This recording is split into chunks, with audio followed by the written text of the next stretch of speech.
माँ की खिदमत और जन्नत की बशारत।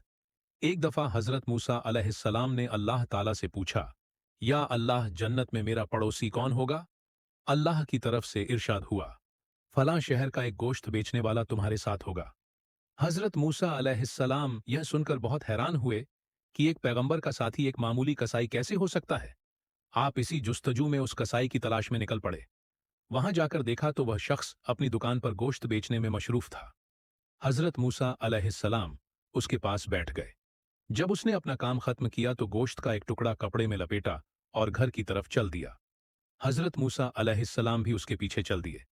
उसके बारे में मजीद जानने के लिए उसके घर बतौर मेहमान जाने की इजाजत मांगी, जो उसने खुशी से दे दी।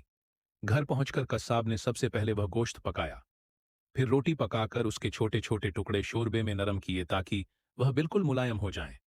फिर वह दूसरे कमरे में गया जहां एक बूढ़ी और कमजोर खातून बिस्तर पर लेटी हुई थी। वह इतनी कमजोर थी कि खुद से हिल जल भी नहीं सकती थी। कस्साब ने बड़े प्यार से उन्हें सहारा देकर उठाया और अपने हाथों से एक एक लुकमा उनके मुंह में डालने लगा। वह तब तक नहीं हटा जब तक मां का पेट नहीं भर गया।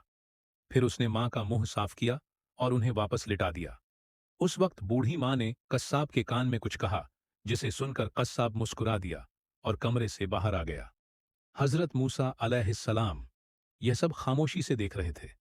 आपने पूछा, ए अल्लाह के बंदे, यह बूढ़ी औरत कौन है और उसने तुम्हारे कान में ऐसा क्या कहा जिस पर तुम मुस्कुरा दिए? कस्साब बोला, यह मेरी मां है।